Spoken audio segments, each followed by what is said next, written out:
All right. Hello, everyone, and welcome to Best of Three. Here to recap our first Invitational of 2018. Today we're joined by rekenner and eventually RNG will be here, running a little bit late. But rekenner, how are you today? I'm doing good. I'm doing good. Yeah. RNG sent me a message about 5 minutes ago saying that he was running a little later than expected, so he will join in hopefully within a few minutes. How are you doing, Yes, Bob? I'm doing well. Hopefully, I don't get too snowed in. Gotta walk to the subway, get to work, but should be all right. Ooh. Yeah, it's whatever. Yeah. I've been hearing about the weather in the rest of the country. We're actually having a heat wave here. It's going to be like 90 degrees tomorrow. I would rather walk through the snow than deal with that. Agree. But yes, we are here for the Invitational. So Yes. why don't we run down what the Invitational was and the format and some of the payouts? Yep. Just a quick recap for everyone who, maybe only got to catch a little bit of the Invitational. So, unlike last year, where last year we had a just straight double elimination tournament, we had a little bit of pushback against the idea of winner's advantage. And players are generally in favor of more games rather than less games.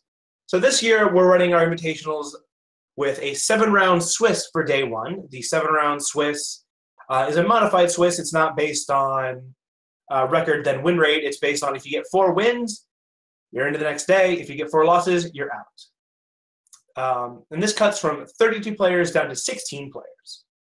And then day 2 is just a 16-player single elimination. Our plan is to run, at the very least, every one of the top 8 matches. We discovered that our days were running a touch short, actually, in terms of our broadcast days. So we might be trying to run a little bit more of the elimination matches from day 1. We might try to run a couple of matches in the round of 16. Next time we run the event. But yeah, we were actually pretty happy with how the Invitational ran. For this event, it was pretty smooth. It seemed players were generally speaking pretty happy.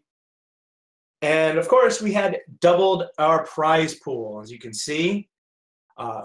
We had $250 of prize pool for our Invitational last year, and now we are up to $500.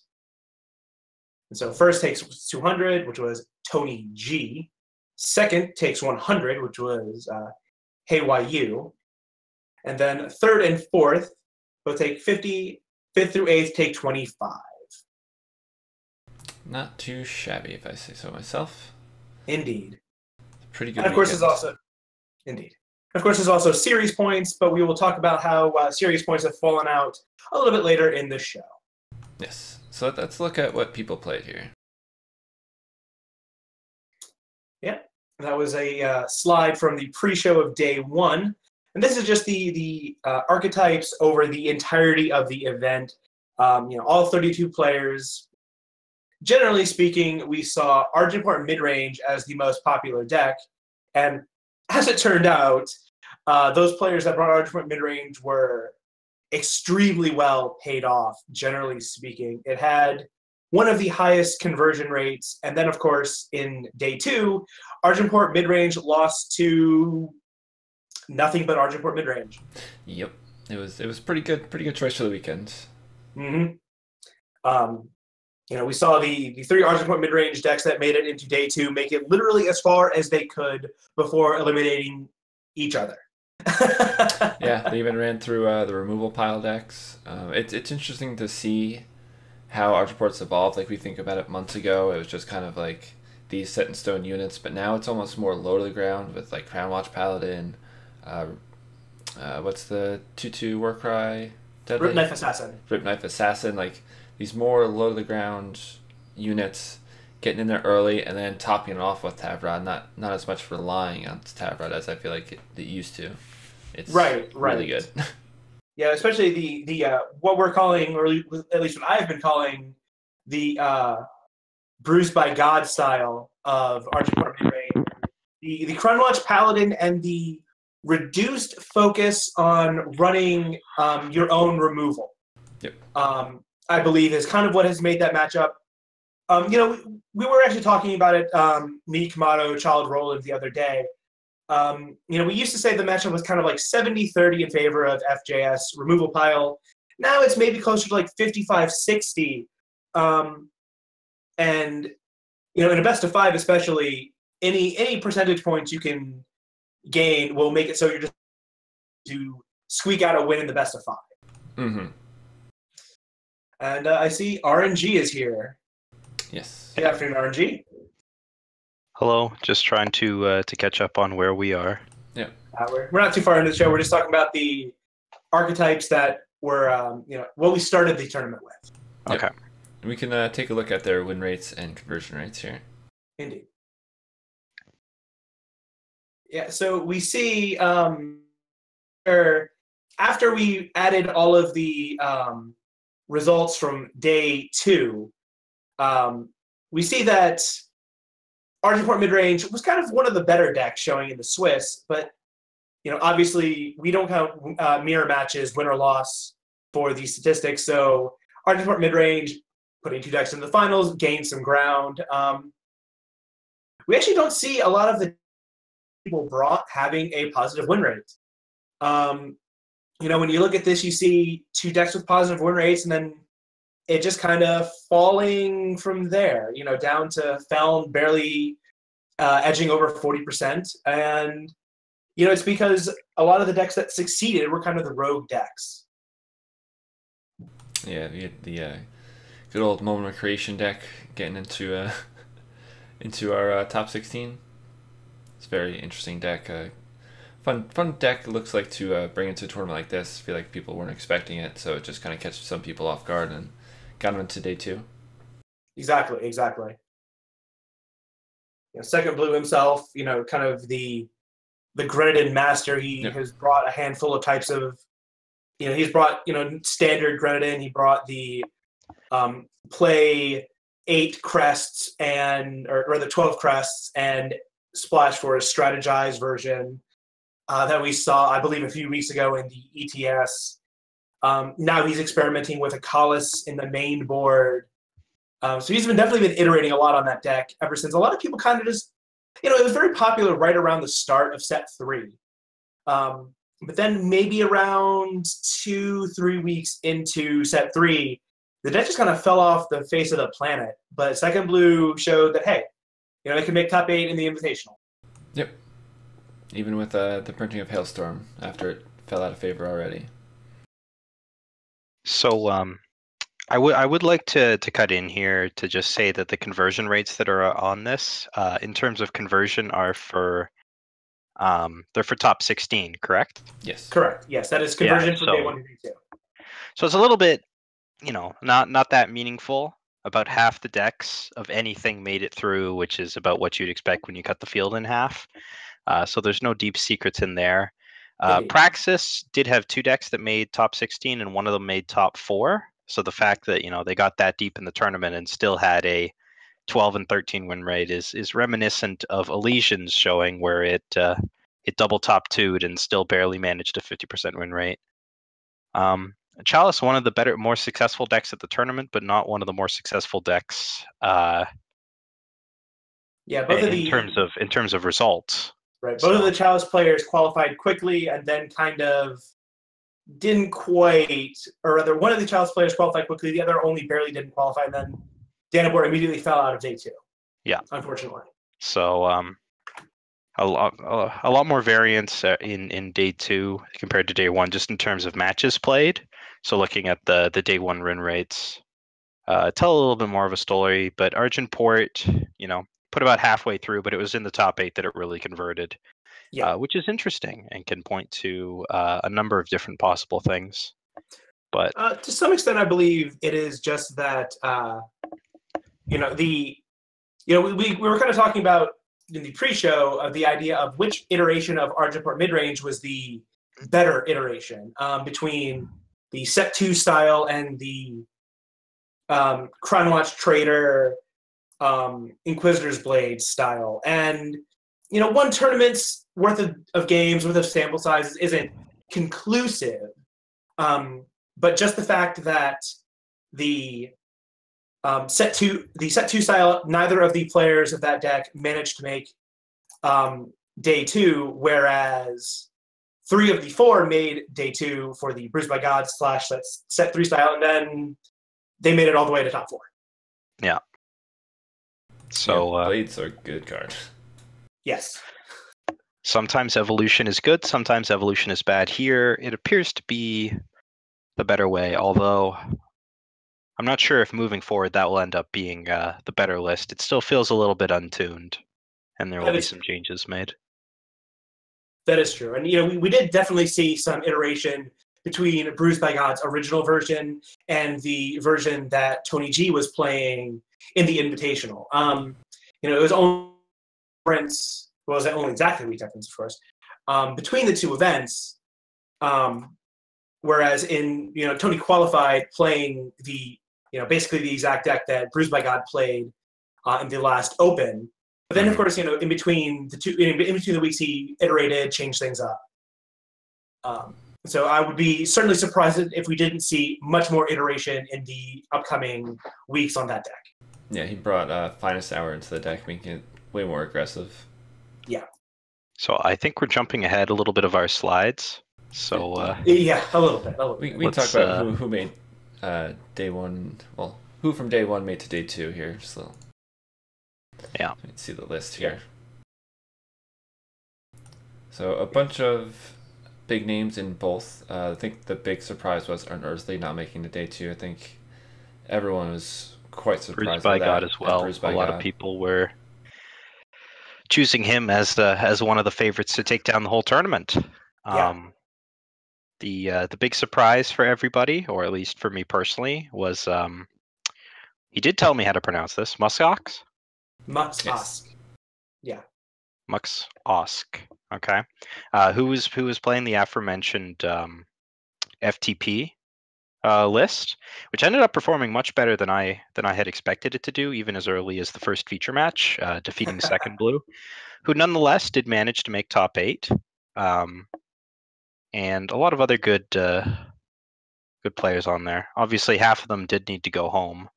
Feln, except for Tin Man's Felnscar version, was an early casualty. All those decks went back, and we split the difference on there. Darkness, unfortunately, was not able to get that top 16 at an Invitational on his resume. And our own Flash brought a Praxis list that I privately referred to as Praxis Drop, and dropped. Mm-hmm.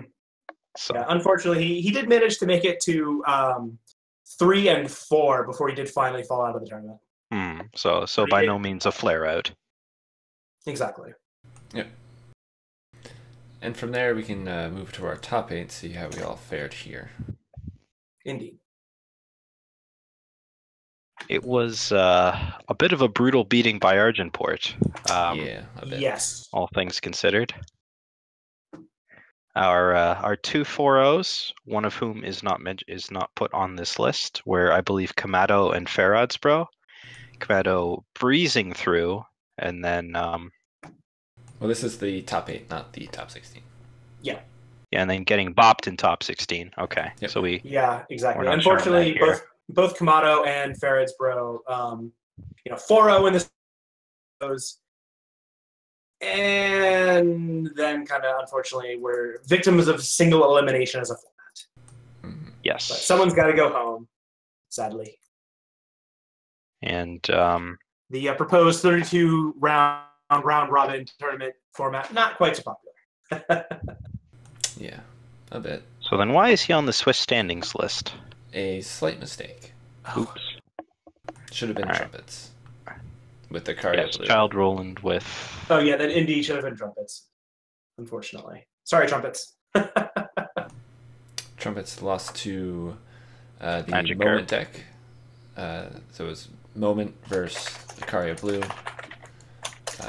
Magikarp was on Praxis though, wasn't he? He was our top 4 Praxis man. Yes. Whereas everybody else who won in the top 8 was on Argenport, which gave us our all Argenport all the time finals. Yes.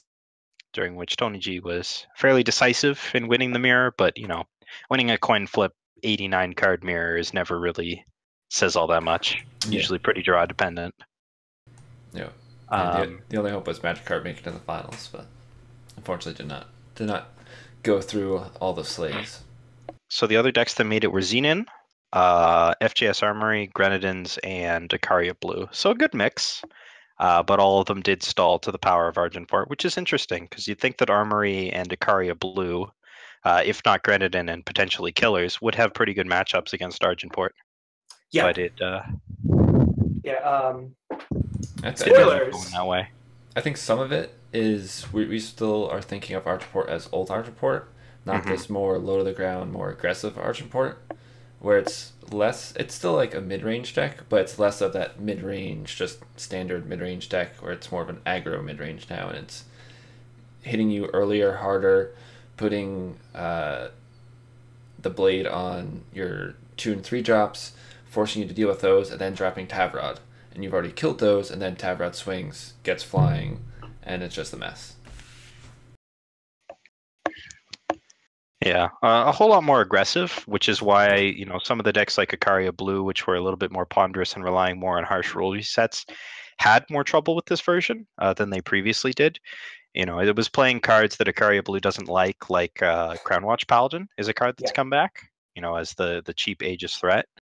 And while Hailstorm was really good at this tournament, there weren't that many Hailstorms running around because there weren't any expected aggressive decks. The Rakano had sort of been moved out. The Stone Scar was down, but this new version of Argenport, it's pretty weak to Hailstorm, which is not something that people had probably considered going into this tournament.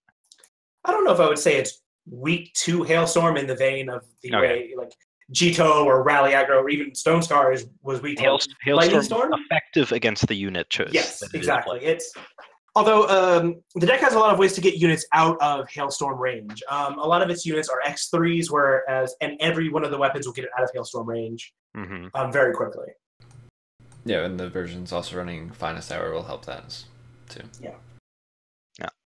But just more tools that they could have played. It seems like the evolution of Argenport kind of caught people off guard a little bit, and as it was the evolved versions that made it, the decks weren't quite as tuned and ready for it as they were the traditional versions. Yeah. So talking about top 8, we can go into your guys' day 1 pre-show kind of predictions and see how close or lack thereof close you guys really were. This looked a lot better if you just looked at top 16. Yeah, it definitely did. Four of my choices lost in the round of 16, which not great.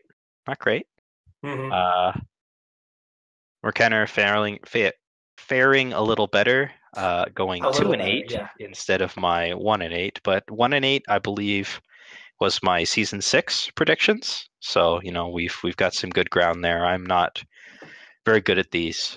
So yeah, unfortunately, this makes us look pretty bad. I've gone from a heyday of, I think my best was predicting 6 out of 8 back in one of the early invitationals of 2017. But we can take our licks. We can accept being laughed at. We had some bold predictions. We did these before seeing deck lists. No shade being thrown at people that brought interesting decks like Muxosk. I personally blame Unearthly for not making top 8 because he did not bring the new version of Argenport and brought the old one instead. Yep, clearly a punt on his part. Yeah, given the way things played out. But for serious, these predictions are just for fun, and we try to look at stats and see how we feel about the players and if they're running hot. Yeah. And sometimes we get it wrong. Considering we do it before deck lists, this is more picking numbers out of the air than anything else, and it's more making fun of how wrong we were than celebrating any of the players that happen to pop off on that day. But instead of just laughing at me and RNG, we can actually laugh at every one of the hosts today. Because in the pre-show for day 2, Counterbob and I did predictions for the round of 16. And as a running tally, it was a grand total of 2 of 8 that we got right. It looked real bad at first because it was 0 for 6. Yeah. And so it just kind of looked like if we predicted one way, you should have bet the other. Just everything was wrong, and then finally the last 2 matches came in our favor, as it were. Well, the only prediction I made live on stream was Muck Sox over second blue, and I sort of retired from live predictions after that one because it went totally the other way. Yeah. Yeah. Yeah. So once again, these predictions are just for fun. We don't need to say anything bad about the players. Of course, it's very hard to predict top 8, and if we don't predict you, that doesn't mean we think you're a bad player. It just means that we think that it's a tough field. When Unearthly, Kamado, and Bruised by God all don't make top 8, things are rough. I mean, those are some of our best players. Kamado and Unearthly, most 2. consistent being the important word here. Yeah. You're always safest when you're picking the consistent players, and even then, it's over a long term. Nobody has higher than a consistent 60-something win rate. So, of course. Yeah, so the first top 8 Bruised by God missed in the last 5 weeks, I think. I think he ended the season with like 3 or 4 in a row. He certainly had a lot over the span of the season. I think he had a few of them in the early weeks too. So he did still top 16, right? Yes. No, actually he didn't. Nope. He didn't. Sorry. He didn't? Okay. He made it to the last round of Swiss. That's right. Sorry. The last round of Swiss was not the top 16. holding on to 16 players in your head is not easy. No. Yes, I was thinking of the last round of Swiss he made it to, and he didn't do that, but he did not make top 16. All right. So we've danced around it a little bit. Let's talk a little bit about the players and the decks that did win. Yes. So we have we have Tony G's Argenport mid range, and of course this is very much inspired by Bruised by God. A real quick shout out to Child Roland, whose deck name was something along the lines of Bruised by God's Argenport mid range. He's going to be sorry he didn't bring, or something along those lines. And we'd have to ask Bruised by God if that is strictly true, but So this deck was, as we said, kind of the evolution of Bruised by God's list. Instead of Bruised by God had 4 Sabo. He had 2 Instigators still in the list. Tony, managed to make room for a couple of Finest Hours. 4 Instigators. Or Interrogators, sorry. Different card. Yeah, exactly. What? But again, this is kind of the same core list idea. If you were watching previous episodes of Best of 3, we covered this list extensively. Just kind of the idea of Inquisitor's Blade, once it's done its pseudo revenge, goes back into your deck. You play Tavrod, you swing with Tavrod. Suddenly he is a 13/8 flying endurance, draw 2 cards, monstrosity. So only slightly worse than Tavrod on his own. Well, sorry, only slightly better than Tavrod on his own. Well, depending on how you mean better or worse. Worse for your opponent, better for you. Yeah. Worse balance, question mark. So last week I talked about this. I said this was the best rekenner list we've ever seen. And that's kind of how it played out. It played a bunch of early aggressive threats that put its opponent on the back foot. Used some efficiently costed removal in Slay and Sabotage as pseudo removal for the spells, and then slapped a bunch of weapons on its big threats and carried them home. And we saw that play out a lot. And a lot of the decks that were more used to the sort of more ponderous Argenport found that their vanquishes in particular had a lot fewer targets. The only vanquishable targets in this deck on their own are Interrogator and Tavrod. Everything else is under and then attacks over with the Commando. So vanquishes miss there, and that really takes out a lot of where the justice-based decks that were used to having this huge trump card, because vanquish used to kill everything in Argenport. Right. Suddenly got running Impending Doom. It used to be running, and it still kills Interrogator, but Interrogator, if you cast it on a naked Interrogator, it's not a big deal. It basically used to hit all the things that mattered, but the things that matter have changed, especially with the addition of the Rip Knife Assassin and the re-edition of Crownwatch Paladin, the 2-drops matter a lot more. You used to be able to ignore Instigator for a long time. They didn't have a good 2-drop to go along it. They were playing, was it Tinker Overseer? A card that nobody was afraid of. Yeah. So the deck is just a lot more aggressive than it was, and punishes stumbles a lot harder. To be fair, the Overseer is not a completely unreasonable card for the deck in terms of teching it against what you expect to see. If you expect a lot of ground stalls, then Overseer can, get in 3-4 hits for chip damage. You can wear a Bloodletter incredibly well. But yeah, in today's meta, Ripknife Assassin is definitely much better. The control decks that were eating Tavrod, the 2/2 flyer didn't do anything against control. Where Crownwatch Paladin, has much better against control. And even Ripknife Assassin, if it swings like twice, the war cries matter. It's still getting the same damage if your opponent just doesn't play a blocker, but it's making your top decks better, and that's important against control. Yeah, war cry is kind of funny because it could be anti-synergy if you push something in the Vanquish range, but then you're just baiting a Vanquish out on something that isn't a Tavrod. Yeah, exactly. I think it's like the Felon decks. They're now playing Felon Bloodcaster, so normally that's just kind of a road stop, but now it's swinging as a Warcry Deadly, so it's like, do I just throw this away? It's kind of like this odd, right. Do I let it stand? What do I do? So Felon's like in this weird spot again. Yeah, and I've played the matchup against like time mid-range decks, and you swing with a Ripknife Assassin into a Titan. If you want to continue being aggressive, or you can hold it back, and suddenly they can't take advantage of the fact that Titan has endurance. But when you swing your 2-drop into a Titan unafraid, it's very interesting. And I've been on the other side of it too, and it feels like I don't want them to war crap, but I also don't want my Titan dead. What I mostly see from people is that they don't like blocking with their Ripknife Assassins a lot. They like attacking with a little bit more, and it's a pretty good blocker too. Your 2-drop trades with Tavrod on defense. Yeah, that's not nothing. Yeah, so it does a lot. Very, very versatile card that has greatly improved the deck. Yes. More than we expected. I think I said this was a 2.5 card. This is looking like more of a 3.5.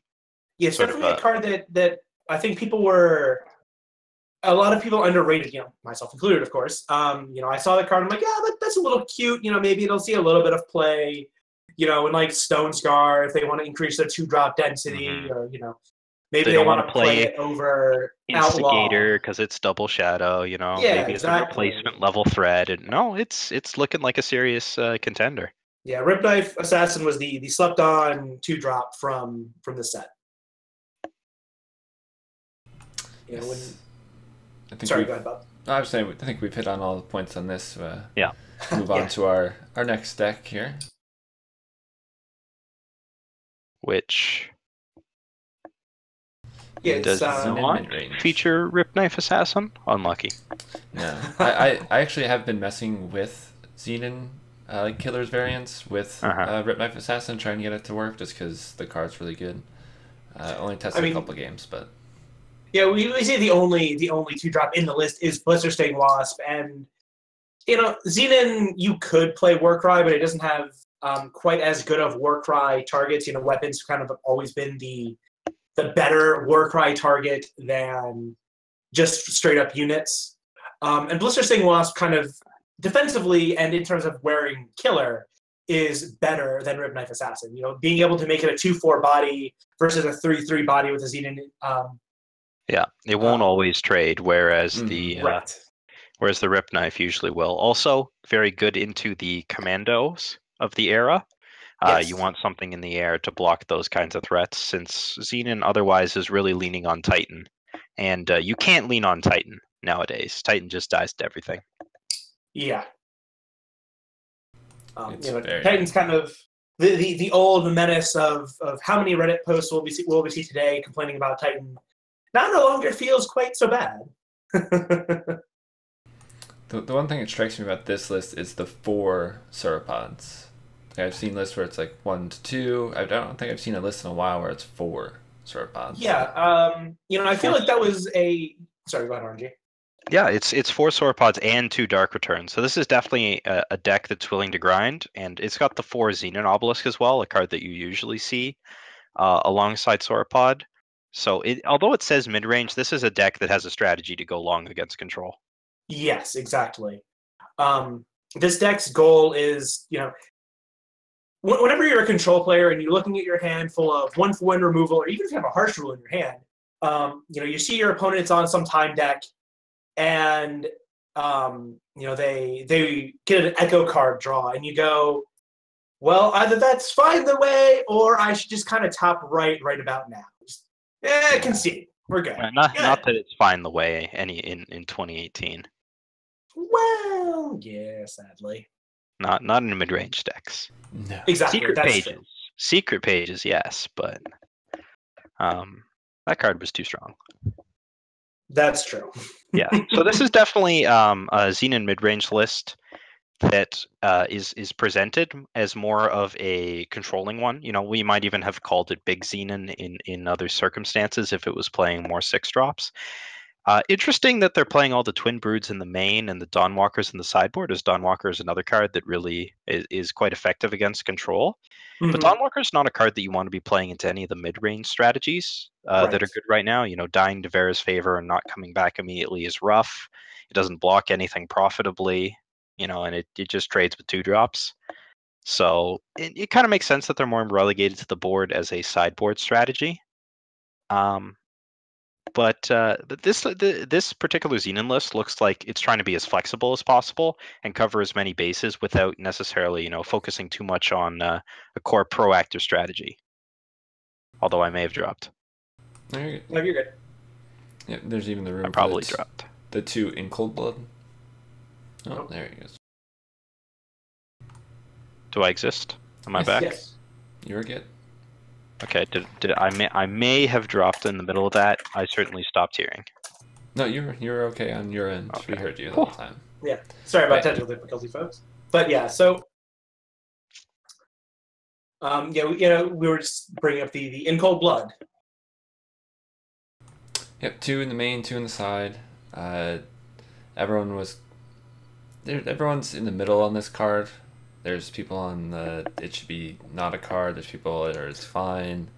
I mean, we saw what the top 4 look like, so I don't think in Cold Blood really impacted too many things. But I think it's fine.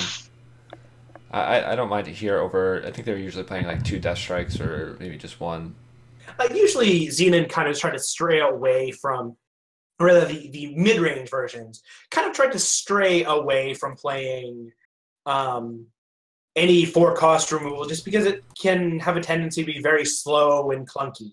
Yeah. If you ever draw, if you have like 3 Death Strikes in your deck and you draw 2 of them against an aggro deck, you're probably a heavy underdog in that matchup.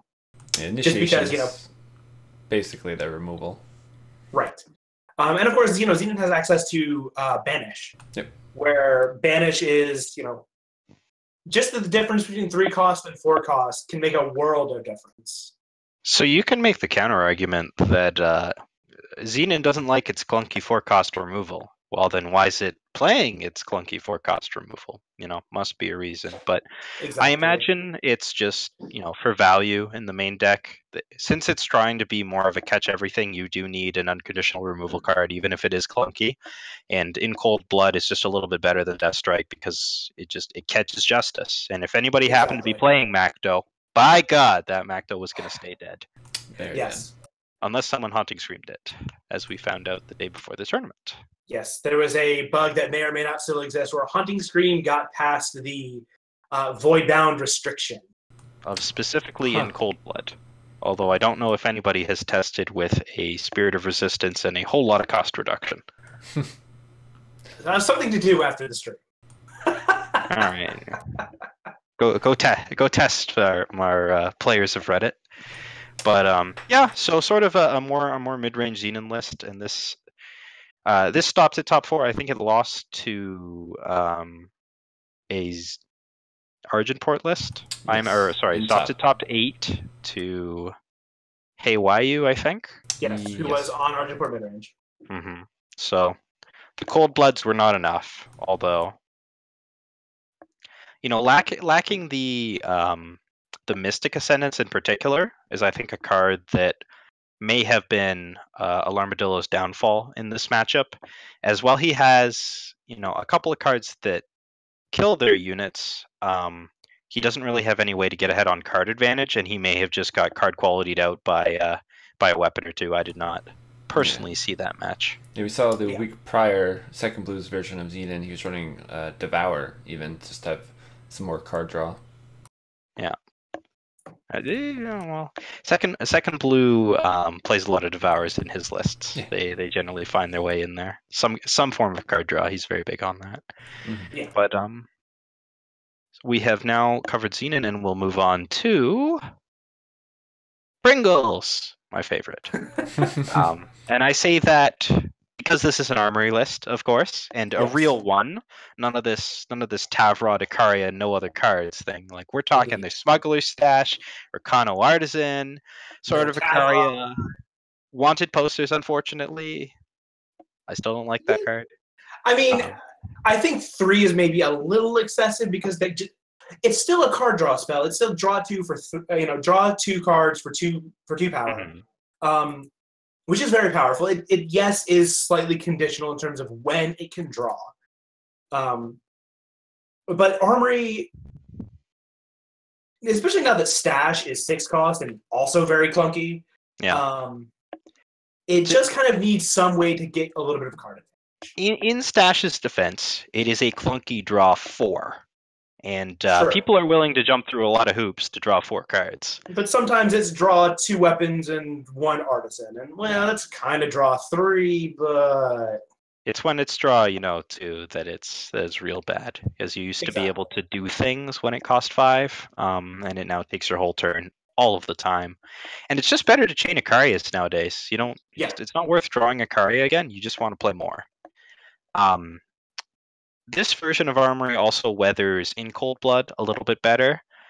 We've talked about in the past about how the removal pile versions that play those 2 big Justice units getting hit by in Cold Blood can make it quite difficult for them to win, although we keep hearing stories about them getting all of their units stripped and winning anyways with a random Sword of Icaria. I like this deck. I don't know. I mean, that's no surprise. I'm one of the bigger proponents of Armory. Into the field, I think it's okay. Not playing any Vanquishes in the main deck means that it's down to basically those Slays and Harsh Rules for the Tavrods. But, Torch is quite live this tournament. Runehammer is back to being really good as people play stuff that Runehammer is good against. But I imagine it had some trouble with the Crown Watch traders that Armory is now playing, although Torch, doing some duty there. And this deck, is this the one that got outlasted by Praxis in top 8? Believe it went up against, I believe Child Roland actually beat it. No, Child Roland played against Kamado. Right, I believe he went up against it second round. Let me check that real quick. Yeah, Sword of Icaria has also gotten much better with all these 2 and 3 drops that people are playing. That die to it. And you're back in an era where you can play Recano Artisan and then play Sword of Icaria, have it kill something and survive. Yep. My apologies. It was Tony G that knocked Dr. Pringles out 3-2. Ooh. So the Armory King took down Armory. Yes. Actually, that one was on stream. I should have remembered that. But it is worth noting the Praxis generally has a good matchup against these kinds of decks with the Dawnwalkers, the Sauropods that we saw before. Just playing a body every turn that doesn't die to weapons is very annoying to Armory, and they don't have a whole lot of good ways around that other than, lately you just play Icaria into Icaria into Icaria, which we see here. So I will say real quick that I was talking to Tony G yesterday to talk to him about the interview that we'll be doing with him in around about 20 minutes. And I was talking to him about, what does he think beats Argenport midrange? And to anyone that knows Tony G, I don't think it'll come as too much of a surprise. He was like, all right, let me tell you my top secret work in progress list that I think beats Argenport midrange. And what did he send me? Armory. Did it have stash? Yes, it had 2 stashes. It was there you go. It was about 3 or 4 cards different from this list. Yeah, we would have featured it. Posters. Yeah. He didn't have wanted posters, and he didn't have Seek powers. He had Roland's favor in there. Yeah. Yikes. It's 3 or 4 cards different from this. So we were considering featuring, that before we decided to feature this list. But his points were that right now, Sword of Ikaria is, for kind of the same reason that Hailstorm is good against Argent midrange, Sword of Ikaria is very good against it because it's, another set of removal that gets rid of basically all of their units before a certain cost. Obviously, it can't kill Crownwatch Trader because it's of, when it has the 3 health versus 5 health. It can't kill Tavrod, but it answers Crownwatch Paladin cleanly. Which you can't say about a lot of other cards. If you're relying on spell-based removal, Crownwatch Paladin is a huge threat. Which the FJS removal piles generally are. They do have Auric Runehammer, but if you're on the if the AP mid player is on the play, you're really missing that sword. Yeah. Used to kill many a Silverwing to deal with those Aegis threats. Yes. Seeing a Silverwing familiar being dropped on turn 3, you can respond with a Sword of Ikaria or a Auric Runehammer, was always just the greatest feeling. Toronto did not often win those games. Of course, if the Silverwing survived, you didn't win that game. Yes. So, coin flip. Yeah, back in the day, it was actually fairly rare for Rakano to run Finest Hour. And so, you didn't have the blowout of Finest Hour on a 1/1 to turn into a 4/4. So suddenly your Sword of Ikaria wasn't enough. That's back in closed beta over a year and a half ago, as we dig up old memories. Good memories. Armory used to be a lot better before a lot of its pieces got worse. And rest in peace, Inspire. You were too good for us. You were too good for all of us. Indeed. Okay, so let's go talk about the deck that beats Armory pretty handily. Yes. And made top 4. This one I know. Yes. Magikarp's Praxis midrange. Unfortunately for Magikarp / Kang Breath, the 2 Praxis midrange lists faced off against each other in the round of 16. We may never know what would have happened if there wasn't a team kill in the round of 16. If Praxis could have made a deeper run into the event. Yeah, and they had some slight differences. Kang Breath's deck did not run Reliquary Raider. So that was very thoroughly discussed during the day 1 and the day 2 break, and it has been universally agreed by everyone, including Magikarp, that those Reliquary Raiders have no business being in there. And Magikarp himself says that he was successful because he drew them very seldom throughout the tournament. So don't port those into your ladder list too quickly. Yeah, I think I was talking to Kang, and in their match, he told me that he didn't draw any of the Raiders. So it's just as if they never existed. The best card is the one that you don't draw. Yep.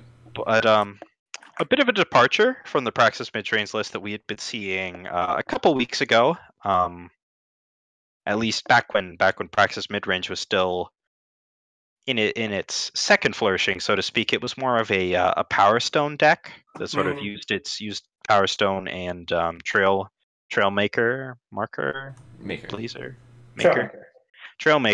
to boost it quickly to 4, and then moved on from there. So not a great aggro matchup. But then Purify got buffed to 2, I think, or at least it came back into the list in a big way. Yeah.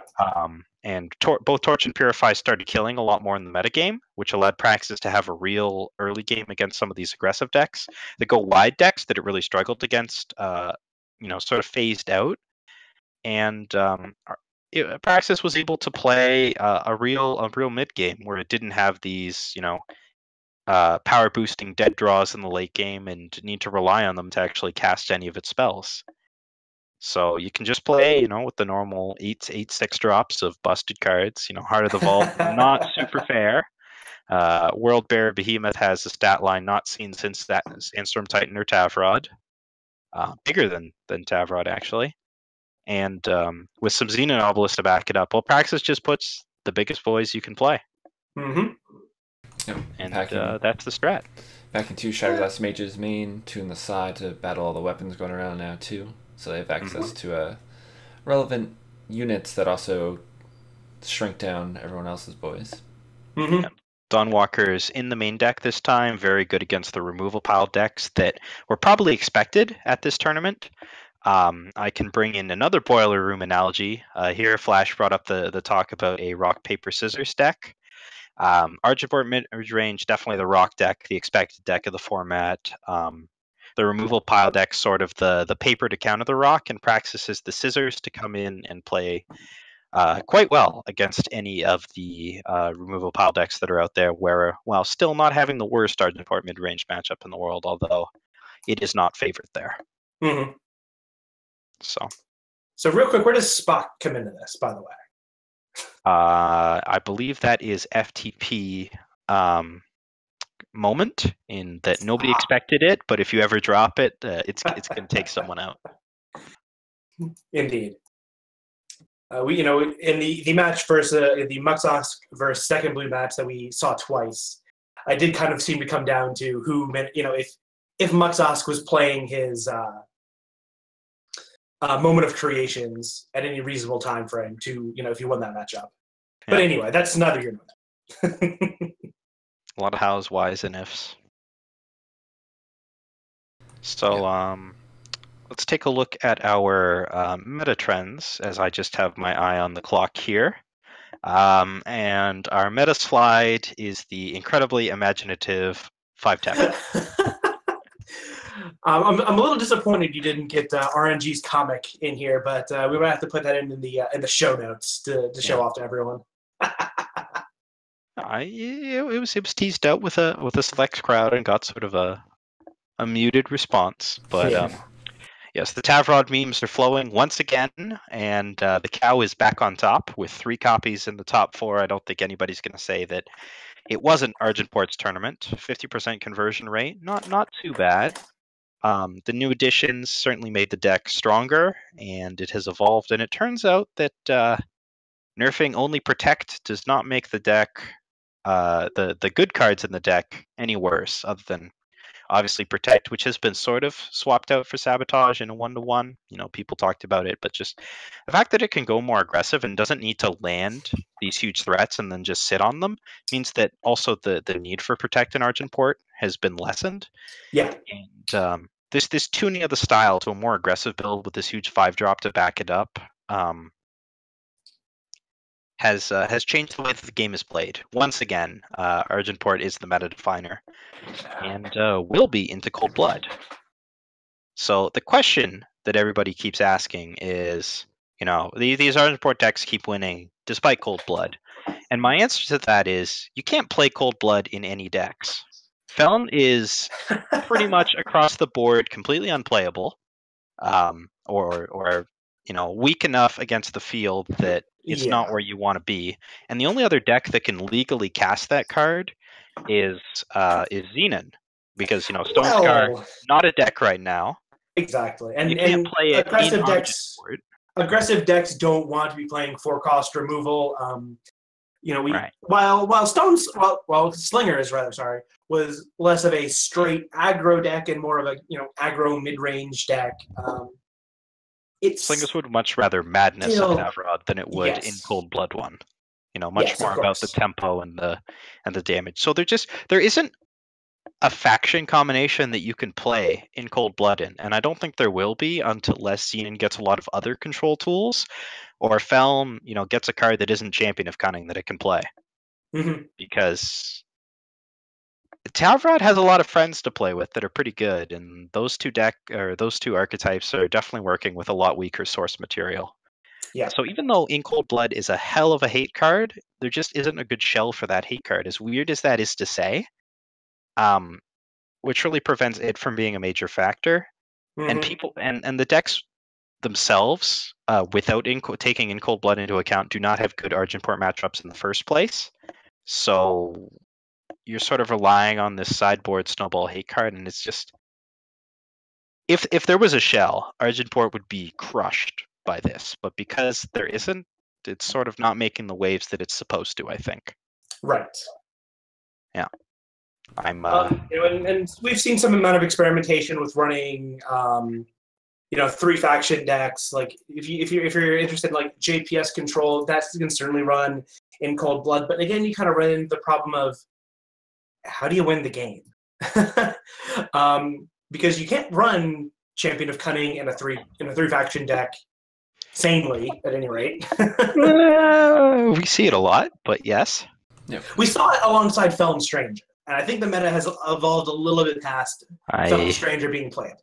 The cards are a little bit stronger than 2/2 gain some influence. Horo Straver did not make the biggest waves when that card came out, and so I was actually surprised that we didn't see any JPS. I thought that Tin Man's JPS version of his Felon Splash something, yes, was that was actually a very pretty good reasonable. Deck. Yeah, and wouldn't have been bad into the expected metagame. So I'm a little surprised that we didn't see it, but I think it was only really going to be Tin Man that they could have played it, and he had something else cooked up, which top 16 with it, so probably not too many complaints there.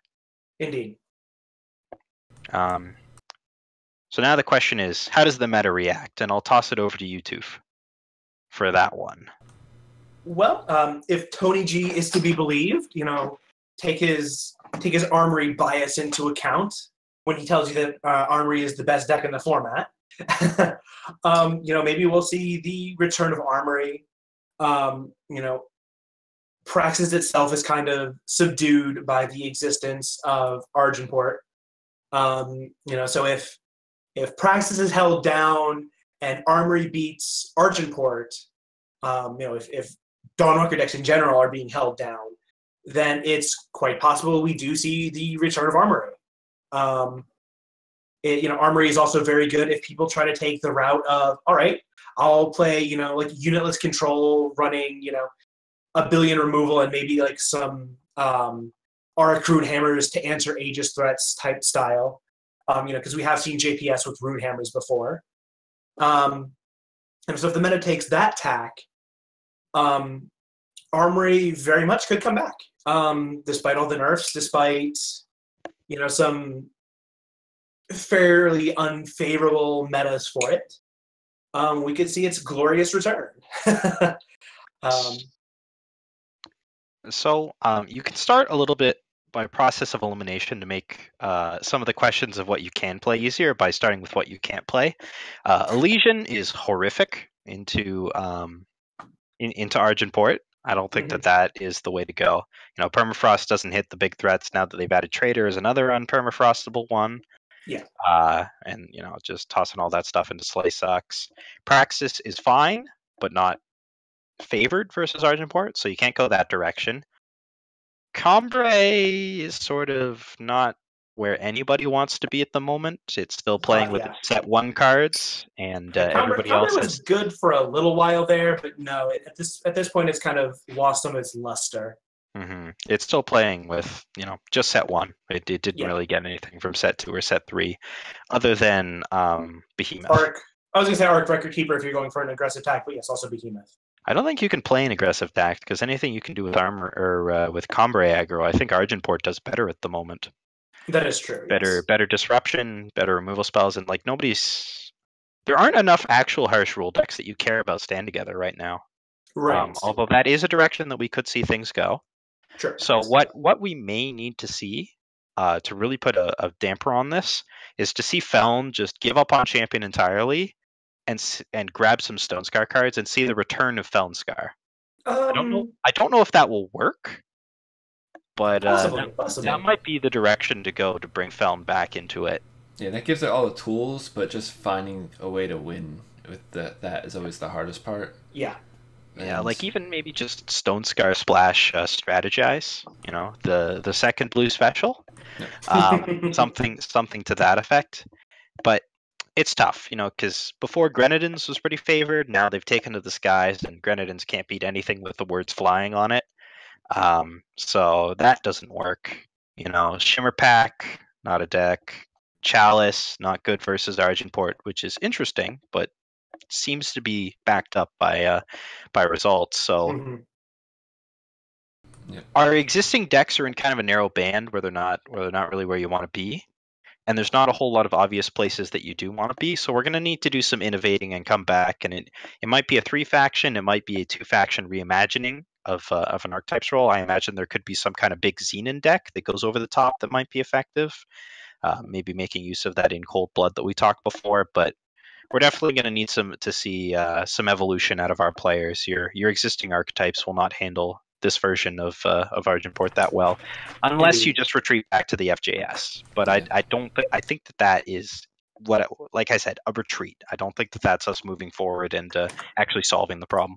Yeah, I think over the last 2 weeks, people are still thinking of Argenport mid as the old version, rather than adjusting for this version, the much more aggressive and hammer it home type version. So I think they've learned their lesson, and I think decks will start tuning and being ready for this version in the next couple of weeks coming up.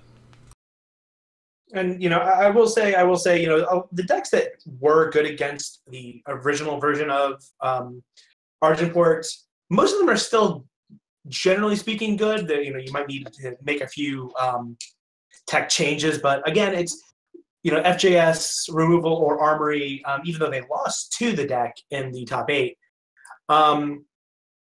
Probably was more of an instance of the matches are much closer than they used to be, rather than the who is favored swapping.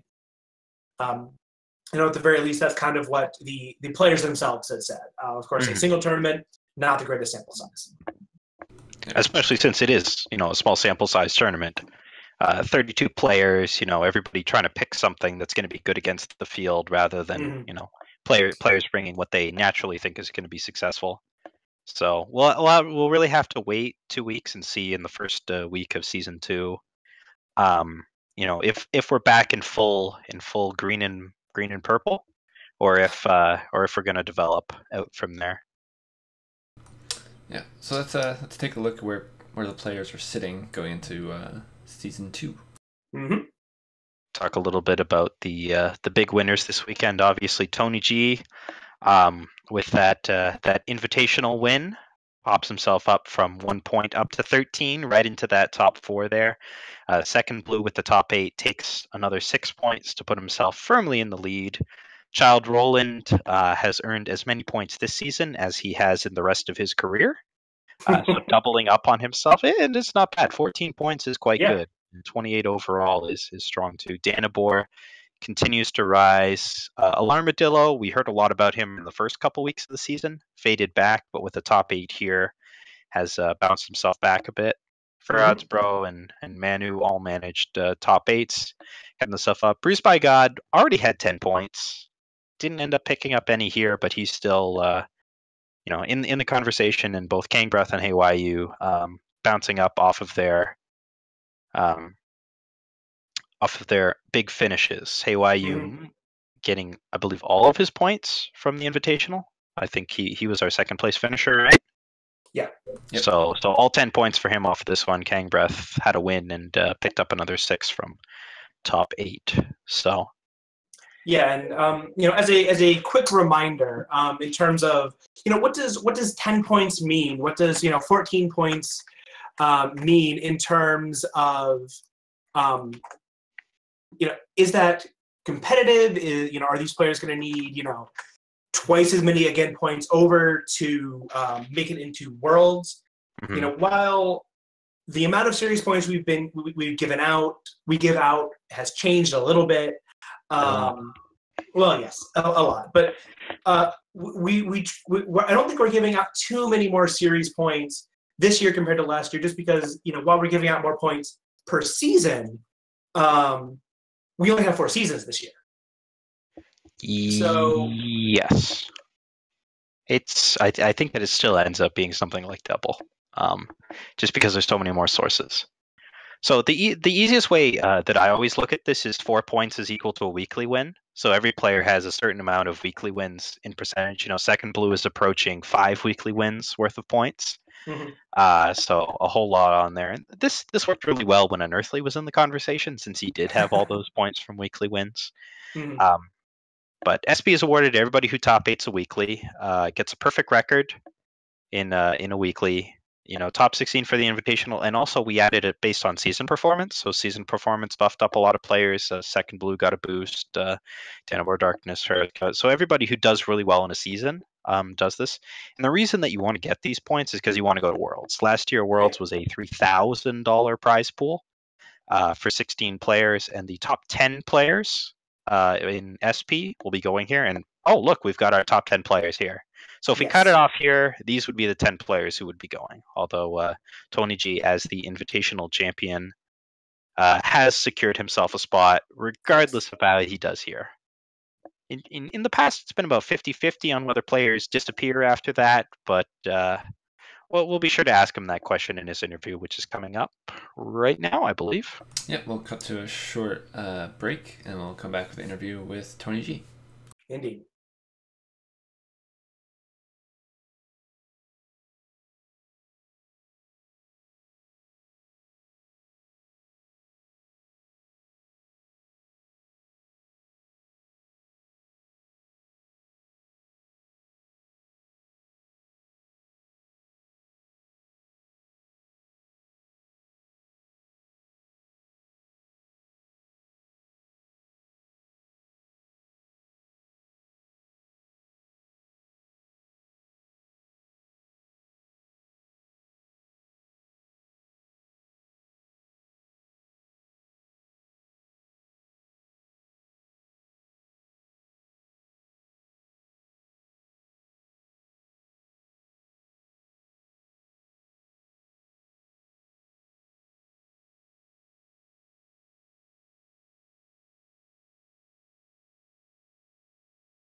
And we are back here with Tony G, and of course rekenner and RNGee back with us. Welcome to the show, Tony G. Hi, thank you very much for having me. Yes. Congrats on your win. Yes. Thank you. On earning your way onto the show. Feels good. The I biggest knew that prize was of the all. only reason, the only way I would get into the show is by winning Invitational. So I mean, that's the reason I did it. I mean, I Well, would have I just mean, taken $10. there was another finals that you had the opportunity to win, but did not quite make that. We don't talk about Team League here. No, we don't. Ooh, that bad. That bad. Oh yeah, that felt really bad. But you know, it's in the past. It's fine. We learned from it, and we're just gonna be better in season 3, right? It's the right way to think. It's the right way to think. We don't talk about that. Yeah. No. All right, Rek, why don't you take us away on this particular interview? Sure. So Tony, what's your gaming background? Have you played any other card games before this? I know you're kind of famous for not having a Magic background, but did you play like Pokemon or Yu-Gi-Oh or Legend of the Five Rings? No, the only card game I played was the card game that shall not be named, aka Hearthstone. I played that game since about open beta to since I discovered Eternal. Actually, I played Control Warrior pretty much exclusively. And then you became an armory surprise. I'm seeing exactly. the connection here. But yeah, besides that, like I've never played any competitive game before my first ETS. I didn't have any competitive background besides regular sports. So I just played casually. Like my favorite games are like PS2 games like Jak and Daxter and Ratchet and Clank, things like that. So I was very much a casual gamer before discovering this competitive scene. Cool. And when did you start playing Eternal? Were you a closed beta player? Did you get in a little bit after that? Oh, no. I played about a year, pretty much exactly a year ago. I played, when the Steward of the Past got nerfed to SS influence. Right, yes. That's about the time I started playing. So I got to Masters like a week afterwards, and then I started streaming maybe like 3 weeks afterwards, and then it just like I got a pretty nice ascension to like competitive play and stuff. I started playing competitive play maybe like I don't know, maybe 2 months after I started playing, and yeah, I got some good results in the beginning at least. So that was nice. Okay. So speaking of this weekend, obviously you qualified for the Invitational via the LCQ with AP mid, but what made you decide to play it for, say, the LCQ? So before, the day before the LCQ was the last weekly ETS, right? And I brought Fel mid, which wasn't a big success. I went 4-3, and I was very demoralized because in my mind, the only way I could qualify or I could safely qualify was by having points, and I needed just like a 5-2 meant that I was qualified. So I just needed a fifth win, and turns out I was 3-3 at some point, so I was like very demoralized. So and then I was like, okay, well, I guess I'm just gonna play LCQ. And I remember we had a discussion, and Bruised by God and that weekly started 6-0, I believe. Like he went into Swiss with 6-0, something like that. So he had an amazing showing, of course, because Bruce by God is. I think he went 5-1. I believe Tin Man was the one that swept that. Okay, fair enough. Well, he still had a very good showing with that deck, as and usual. On that evening he said, well, Tony, if I were you, I would play this. We were a couple of other players from SPG that wanted to try LCQ. So he said, well, he didn't say this to me exactly, but he said, like, guys, if I were to play, I would play this. I was like, oh, what the hell? I mean, if it works for Bruce by God, I guess it might work, not as much, but could work a bit. So I jammed some games the night afterwards, and then I just went to the LCQ, got fortunate in my matchups, and yeah, got qualified. And so coming into LCQ, I then chose the same deck because mostly comfort. I'm really a player that values comfort over anything. That's why I I only play Armory, or I used to only play Armory, I guess, was because I feel like your knowledge of matchups is the most important things, like how to sideboard properly, what to play on which turns, how to apply pressure. All these things are extremely important, and I'm the kind of player I need to jam like 1,000 games with the deck to know these intricacies. Like I'm not a natural. I need to jam a lot of games. So that's why I went with that, and we made small changes here and there. Yeah, exactly. There's maybe 5 or 6 cards in the main deck difference between your list and the Bruised by God list. Yeah. The sideboard's a bit different. Were you discussing it with him in the intervening week? Yeah. So we were 4 players that talked about this deck, or possible decks to bring for the Invitational. So there was Bruised by God, Child Roland, Suno, and myself. Suno is pretty much the man behind the curtains. He hasn't had a breakout yet, but he's a very, very good player, a very interesting player. He has very good ideas. So we had like all 4. We thought about this deck, kind of theory crafted.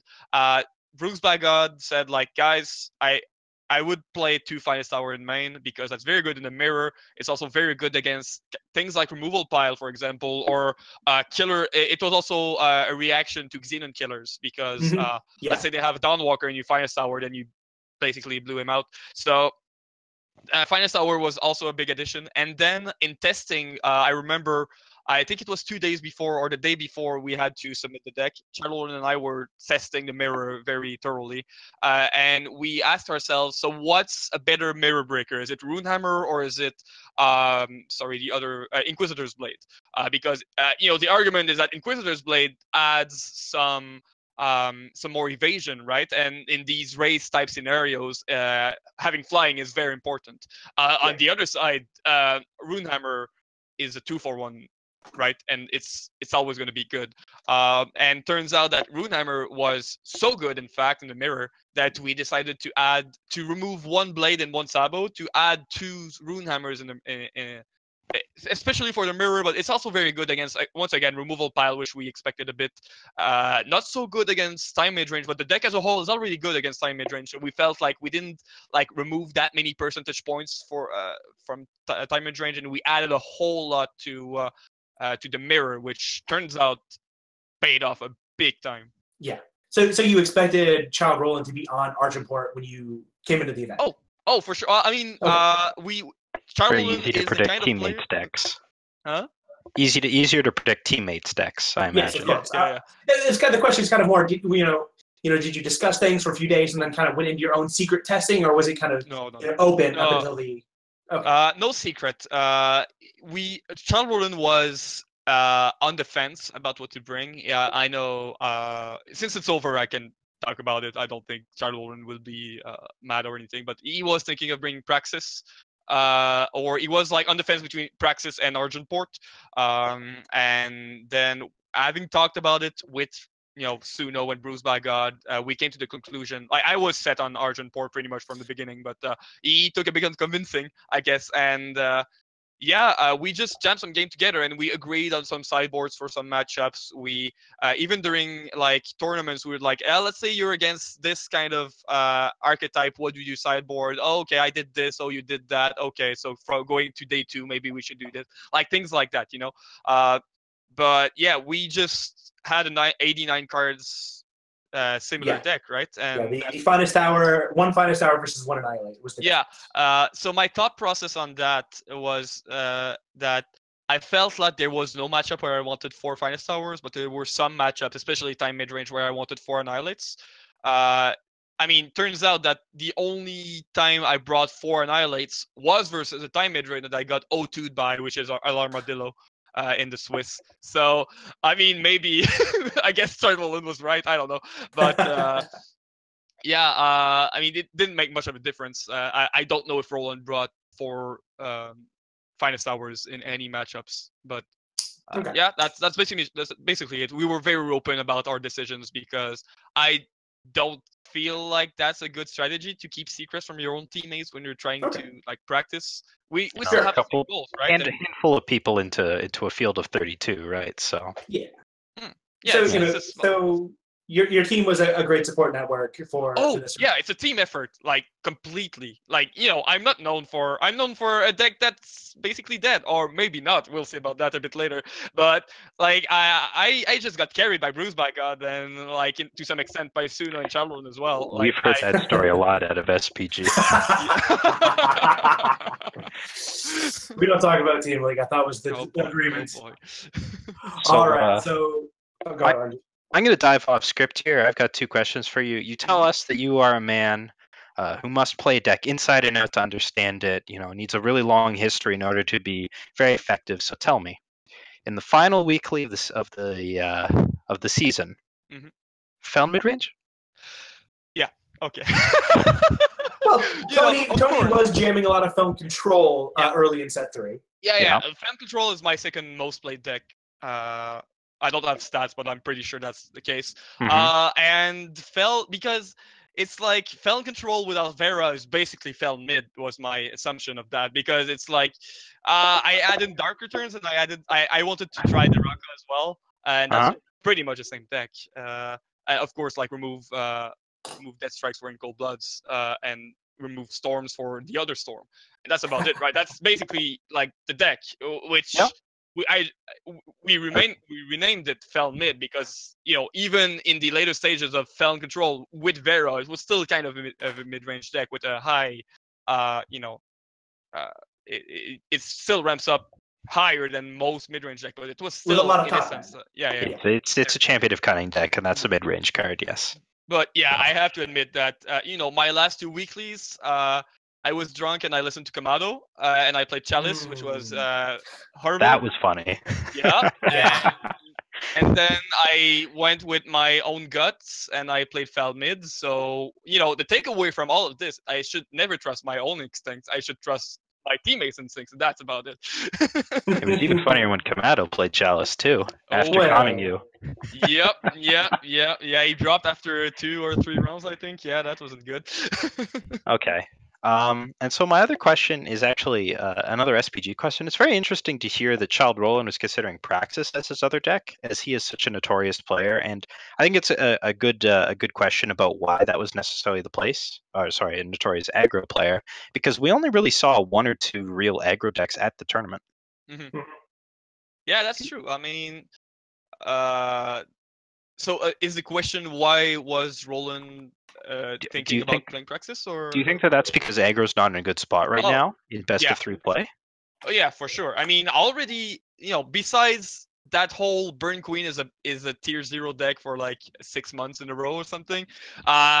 Besides that, like aggro hasn't been great in the ETS, especially like Skycrag has been pretty much very good in Swiss and horrible in best of 5s. And right now with the addition of like Storm, Hailstorm, it's naming just conventions. Yeah, and so I don't know. I don't care, right? I play Armory for a living, so I'm very happy that these decks are not existent. But I mean, I guess it's just a reaction to that, right? Roland is he's been having a lot of success with aggro, but he's actually like how would I say that? Maybe a jack of all trades is not like the best thing to say, because it has kind of a bad connotation to it, but like Roland, he's adaptable. Like he's flexible. He's versatile. Yeah, exactly. Like he just plays a deck he's played like, I don't know, 15, 20 games with, and he just destroys people with it. It's amazing. Like I'm in awe at his skill in that sense, because like he just takes any deck and he destroys with it. So yeah, I feel like Roland has had a lot of success with aggro, and it's probably his comfort picks, but still, I mean, I'm pretty sure Roland would pick Chalice and still top 8'd with it. I am a little bit more skeptical about that claim, but it's good to have confidence. So back to well, sorry, RNGee, if you have more. Yeah, go ahead. Okay. Get us back on track. Sorry. So going from the last weekly and the LCQ, were the only two events of the post Dead Reckoning meta. Did you and or your team have a prediction of what people were going to bring, and how close to accurate was that? Well, I in the tournament chat, I once said that I expected 40% of Argenport. Yeah, you did. I was wrong. So what was the percentage on that? It was like what, 25? Just under 20%. It was Oh, okay, I see. 18.75. 18.75. Well, maybe I should have been right then, right? Since 3 of 4 top 8, top 4 was Argenport. To be fair. Yeah, but personally, I expected Argenport to be the most represented, and then time mid-range as a whole, because it's kind of weird to expect which kind of time mid-range will be more represented. I feel like Xenon is the hardest one, so newer players or people that are not experienced with Xenon, people that don't like playing time mid-range, stay away from that one. Yeah, exactly. You play Elysian because Elysian is it's not a thinking man's deck. Yeah, historically. Although nowadays, no offense to people that brought Elysian to that tournament. I don't mean that you're stupid or anything. I just mean that they are. Oh, Jesus Christ. Save Tony. So what Tony means is that Elysian is not a deck that has historically played a lot of interaction. You played Permafrost and Crystallize is not a card that takes a lot of decision points to play. You click on it and then you kill your opponent.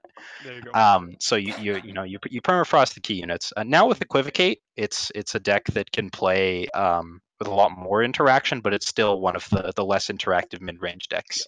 Yeah, I completely. It generally gets by on. Sorry, go ahead, Tony. Oh no, go ahead. It's generally just a deck that gets by on having the biggest beaters and Surso getting rid of anything that is even bigger. Yeah, it's like the most fair deck in existence. Plays one unit at a time, no interaction besides Permafrost and maybe Crystallize, I guess, and that's it. But so I expected time mid-range as a whole to be well represented as well, but I didn't know exactly which decks out of these three was going to be the most represented. And then Kamado was in it, so like removal pile was a thing. Interesting that you say 3 time mid-range decks, presumably referring to Xenon, Elysian, and Praxis. Yeah. And you are excluding Cambrai, so you didn't expect any Cambrai? Oh no, Cambrai is shit. like if you expect Argenport to be at least some percentage of the field, you don't bring Cambrai. Like this matchup is horrible. And like I know my only top 8 of the regular ETS season was this Cambrai, but like it was in a particular field where Argenport was non-existent and where void strategies was very prominent. So Ace Silences was the reason I brought Cambrai was because of the Ace Silences. But nowadays it's like why bring Cambrai? There's no reason. Like I think not too long ago better than any other deck. Yeah, I think not too long ago Cambrai kind of was a very good deck, but it very rapidly shifted in the last couple of weeks. I agree. It's unfortunate. I really like Cambrai, but it needs some new cards because it's struggling to keep it's looking to be still relevant in a meta that's like sprinting when it's walking. Right. Mm-hmm. So and you kind of hinted about this earlier, but who was your hardest opponent over the span of the tournament? Or at least what was your most memorable match? Mm-hmm. I have many memorable moments. So first of all, for the first question, my hardest matchup was Dr. Pringles on Armory, which that's kind of interesting. But Sword of Icaria is a beater for Argenport. It's just Sword of Icaria on the play just straight up wins. Or I'm being oversimplistic here, but all in all, it's a very, very, very good card, and especially with the version with artisans as well, it's just like your 2/1s or your 2/2s, your 2-drops actually they get blocked by artisans, which has already got a new value and stuff. So it's horrible. Whenever artisan actually feels like it can be a real body as well, it's a very good feeling. Yeah. Of course, it gets killed by Verisaver, but then like your opponent skips his turn 3, and that's about it. Or it's turn 2, but then he just doesn't play 2-drop, and that's the strength of Argenport mid is to curve out. So Dr. Pringles, he beat me 2-1 in the Swiss, and then I faced him in top 8, and I won. I barely won 3-2. That was a very, very close series. I was extremely excited to win that one. First of all, because of pride, because I'm somewhat known for my armory, so like getting destroyed by the armory would be sad. Also, just because I felt like that was my hardest matchup, and I didn't expect armory to be a thing in this invitational, so that was kind of a surprise. And that's like hats off to Dr. Pringles, because he did what I was never able to do. And I'm not saying this as like, oh, I'm a good armory player, but just like I think nobody played armory in the top 8 of any invitational, if I remember correctly. I don't know in the earlier days, but like it's one of those decks that is always brought but never had good success. I believe there may have been one in the top 8 of season 2, but it may have been top 12. Okay. It may have been top 12. Okay. Well, my point is still that like this deck is underrepresented in higher ends of tournament plays usually. But yeah, he did an absolutely good job. He had a lot of torches. Let's say that. But yeah, it was a very, very hard matchup. So that's your first question out of the way. The second one, my memorable matchups were when I was down 1-2 in the Swiss, and then I had to face Unearthly. I was like, oh boy, this is gonna be a big match. I was very nervous because I felt like his version was very good in the mirror, and fortunately I not drew twice in a row. So yeah, we didn't. But I was very curious about how this matchup played out. I had the other opportunity to play this matchup again right after, because I faced Papicitus. And I not drew once again on the play twice, 1, 2, 3, 4, 5. It was just disgusting. I'm sorry, Papicitus. So yeah, like I just didn't get to know how the matchup went, because I just like I was very lucky. But yeah, that was very memorable, because like at that point, I think it was a turning point mentally for me, because I was like, if I lose this one, if I go 1-3, I wouldn't have the mental fortitude to go forward. I would have tilted to Oblivion. So that was a turning point. But my most memorable match maybe ever, besides maybe that finals versus Iliac where I went Icaria into a 10-10 Icaria, that was nice, was the first game 1 of the best of 5, where he just had a big Chrono Trader, and I just chomp block over and over with my own Chrono Trader. Like I played like 3 in a row, and I had to chomp block with them, and it was like I was at 1 HP at one point, and then I played a Blooded on Tavrod, and then it all swung like the whole way back. That was I mean, I'm sure it was a nice I was happy it was streamed, because it was very spectacular. But oh my god, I popped off after this game, and I'm sad that it was versus Childrun, because like as you can see, I have an insane amount of respect for the guy. He's amazing, but I'm sad it had to be this way. But I mean, yeah. At least you took it all the way afterwards. Yeah. I honored his debt. So we actually have a question from the chat for once. So Tony, now that you've won with Argentport Midrange and your name is forever tied to the deck, how do you feel about being known for that instead of being known as the Armory guy? Well, it turns out the fire influence was holding me back, right? Yeah. That's my takeaway. But Torch not very good right now, obviously. Yeah, no. But I mean, I want to be known as the best player to ever play this game. So down the line, I don't want to be known as the Argenport guy or as the Armory guy. I want to be known genuinely as the best player to ever play this game. I know I'm not here. I'm not sure I'm even in the conversation right now. Like there's Kamado, there's Unearthly, and then there's a whole rest, right? I don't have the guts to tell you that I am in the conversation, but I one day I want to be in the conversation. But you've got the drive, and that's a good start, and no one can fault you for that. I mean, why set your sights lower than the top, right? Yeah, so there you go. That segues really well into our next question, or final question, I believe, which I'll hand back to Rek. Sure. Do you, for at least for the rest of this year, do you plan on being a one invitational hero? Are you gonna vanish until we call you out of retirement for All Stars and Worlds, or should we expect to see you, fighting for Player of the Year? Should we expect to see you, top 8 of the season 2 Invitational, season 3 Invitational, so on? There's two answers to that question. The first one, which is a bit boring, is that I want to take a little bit of a break because I've been grinding this game for about a year straight, like 6 hours a day. Like Alright. I'm known to grind the ladder very much, and like I as I said, my style is to play so much that I know the ins and outs of any matchup, right? So Mhm. like right now, I don't have this pressure of going to Worlds. I'm already locked in. I want to take not a hiatus. I don't want to pull a Visarius, right? But I just like I want to I take think some that time one's a off, retirement at chill. this point. Huh? Sorry, I what? think that one's a retirement at this point. Yeah, But yes, I guess so. He's a gonna comp. come back. I believe. To pick an SPG player, a conf croat, if Yeah. you will. Or a Hydar. Yeah. Yeah. I've been noticing Hylar's absence myself. Yeah. Well, Combrade's He absence as well. He played one of the weeklies, and hopefully he comes back for season 2 with a vengeance. Oh yeah, I hope he's very very busy in like Yeah, real life yeah. work and stuff. So you can't fault him for that. Like real life, I always come first. But I mean, we're missing a big player right now. So yeah, I guess same for Visarius. So yeah. So coming back to your question, yeah, the first part of my answer is that I want to take a little bit of a break, or I want to take it a little bit more chill, because I've played pretty much every weekly that I could play in Mhm. for the last 4 seasons or something.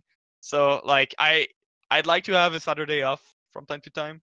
But on the other end of the spectrum, which is my second part of my answer, is that as I said previously, I want to be known as the best player to ever live, right? Mhm. So to do that, I need to get some more results.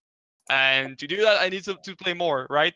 So I mean, you're gonna see me hopefully in Invitational, right? Because I've never willingly missed an Invitational since I've begun playing, and I'm kind of not proud of that. But I'm happy that I'm still keeping that stats up. Mhm. So I want to continue being in the Invitational and stuff. So does it mean I'll take like 2-3 weeks off and try to afterwards go hard at it? I don't know. But I hope that I'll be able to come back after a bit of a break and just continue on my upwards trend. Good. Well, we look forward to seeing you back after your hopefully short break, and back in top form once again, where you'll have plenty of chances to answer the question of whether or not this was a one-off, or if you are in that conversation, as you say you'd like to be. So. Mhm. Hopefully. I think quick. We kind of did cover this a little bit, but do you think the meta is going to adapt? How do you think the meta is going to adapt to Argent Port mid range? Specifically this version. The Crownwatch Paladin, Rip Knife Assassin, Inquisitor's Blade, more aggressive version that we saw do 3 of the 4 top 4. Mhm. How do you think the meta will adapt? / can the meta adapt? Is this going to be our tier 0, tier 0.5 deck until something changes in the card pool?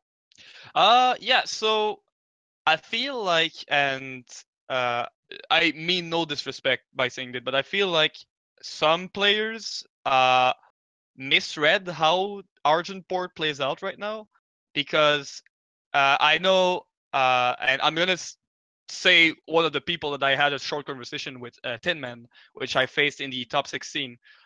He played Feld Control. Well, I mean Feldscar, but it's basically Mostly fun. It was Feld Control Splash for 2 cards in the main, 2 cards in the sideboard. So yeah, we so kind of looked into that.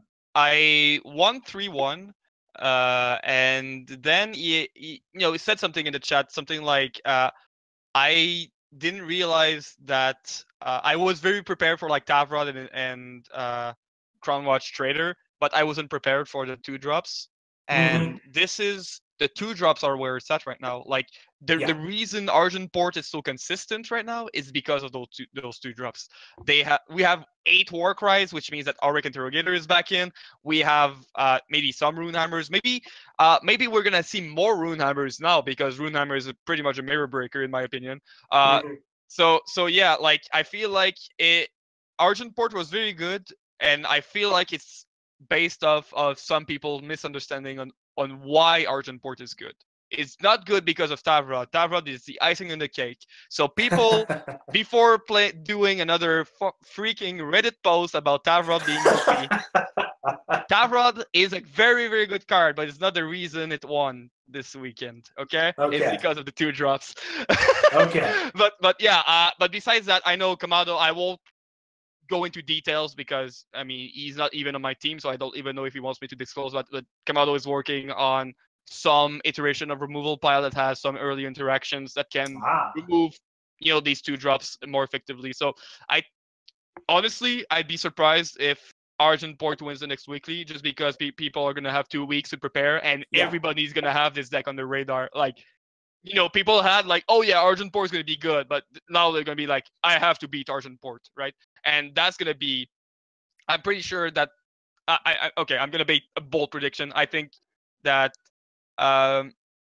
the counter to Argent Port is going to win the Invitational, the ETS, or the counter to the counter, depending on like what's the representation. Or maybe so the counter to the counter to the counter. Yeah, but it's either Armory or like Praxis going to win the Invitational.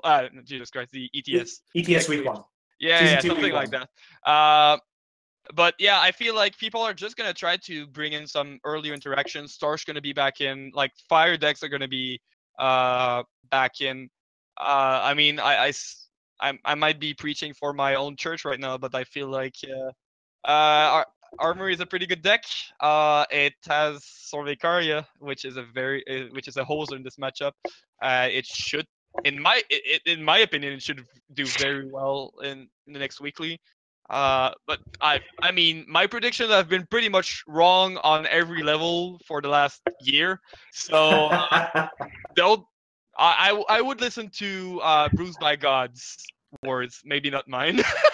And I guess the final question, we have a little bit talked about this. So what's your off the cuff assessment on the old style of removal pile versus the new style of Argent Port mid?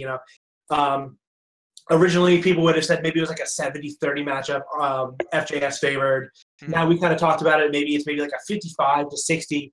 Can it come back to its former Argent Port mid smashing status? Can it get back up to 70%, or is this version of AP mid just a little more resilient?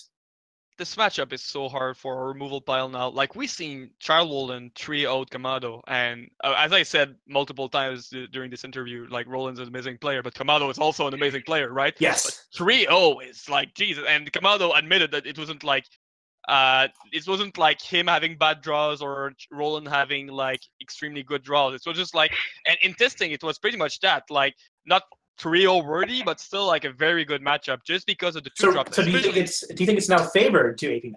Oh yeah, for sure. Interesting. Okay. For sure. Like, I don't want to go into percentages because I'm bad with maths and stuff, but it's a definite advantage for Argent Port mid this current iteration, just because of Crownwatch Paladin.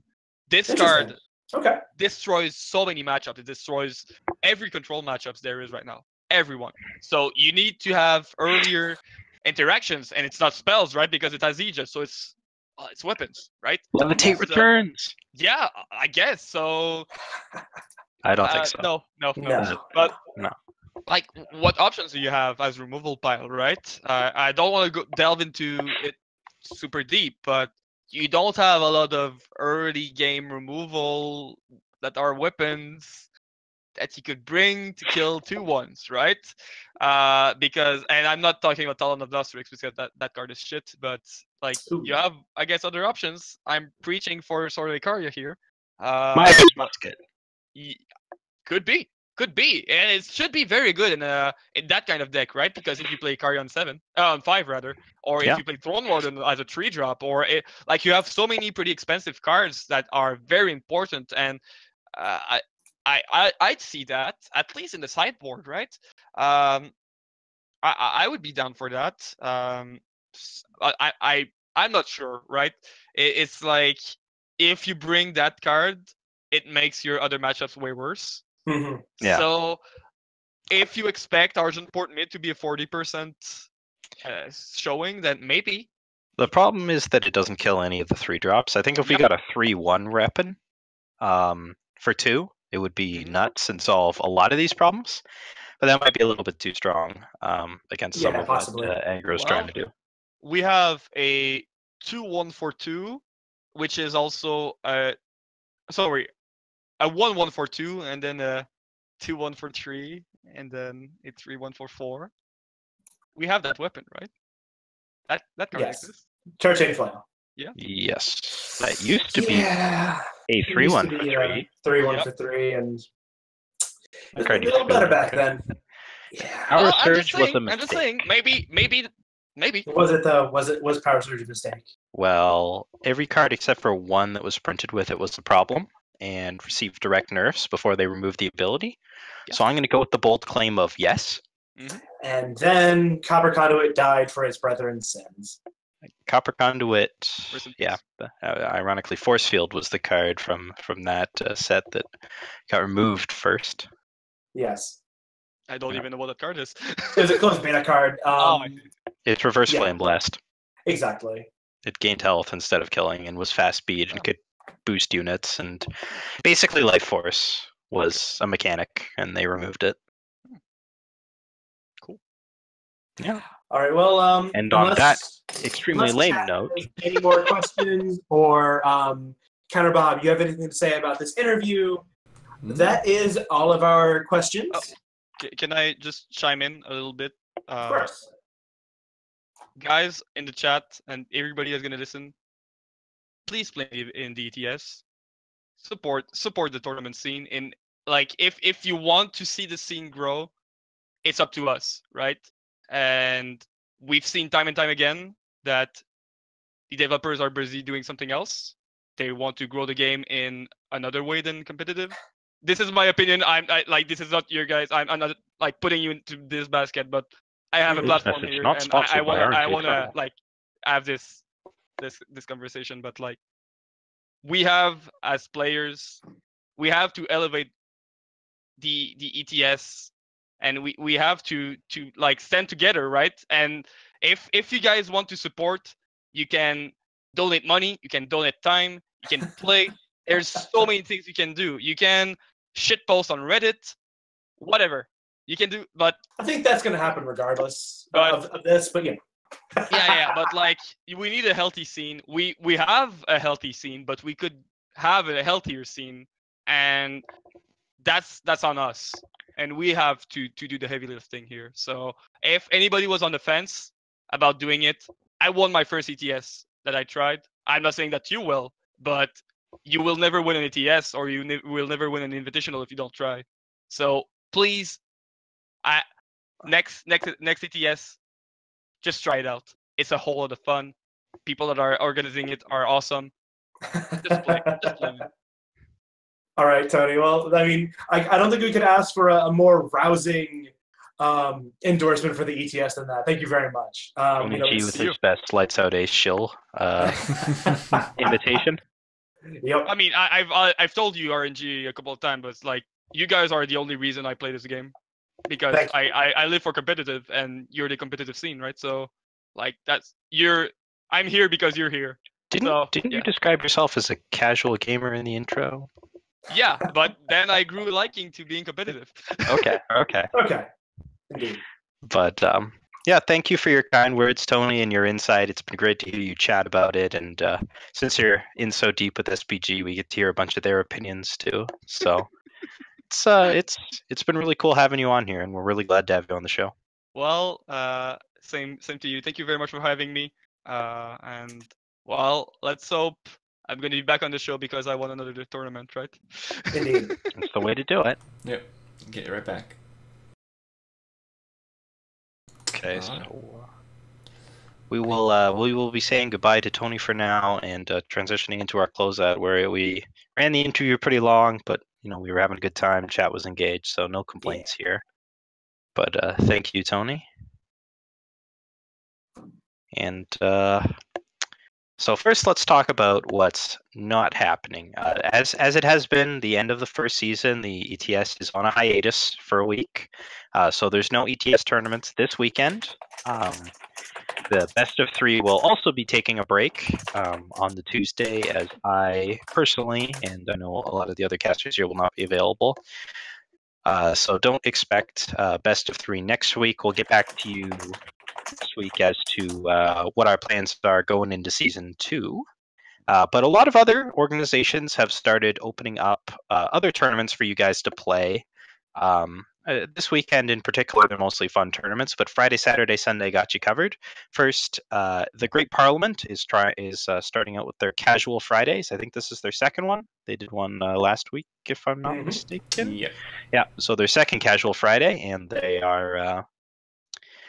be sure to check that out, because that's going to be a regular thing, and they've been doing those. So weekday tournaments are finally a thing. EWC is running the second Stranglecat Open, which likes to do its fun tournaments. This weekend, it's only monofaction cards with Annihilate bans, so you guys don't need to jump into Shadow to take that out there. And excuse me, on the Sunday, the Spanish contingent of Eternal players are running their 4th edition of the Unpronounceable Cup. When they are harkening back to... Yes. The Unpronounceable Cup, like I said. I'm not very good with foreign languages, unfortunately. And that is a Nostalgia Cup and only allows set 1 cards. So if you guys want to go back to a time to set 1 with a couple of nerfs, more than a few, be sure to check out that tournament. That's going to be really fun. And that's 3 tournaments to tide you guys over until the ETS starts up again, and at least a few of these will be regular tournaments. So it's really sweet to see that we've got more tournaments.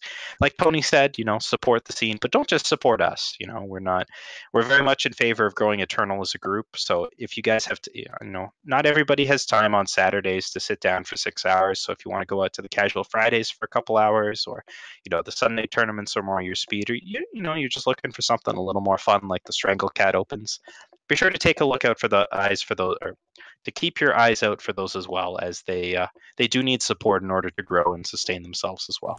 Yep. There's also a tournament running on Tuesday nights. It's on Reddit. Yeah, but it's kind of running at the same time as right now. This one, so it's not really upcoming at the moment. Yes, but you're also looking for more weeknight tournaments. Yeah. Okay. So, anything else you guys want to say before we sign off? We went a little longer than normal, but it was a great interview by Tony. So, indeed. Just a reiteration that the ETS and Best of 3 are on hiatus this weekend, and you can expect us back with Season 2. Indeed. Looking forward to seeing everyone in Season 2. Should be a lot of fun. See what Art Report has to say about the fun factor. See you guys next time. Indeed.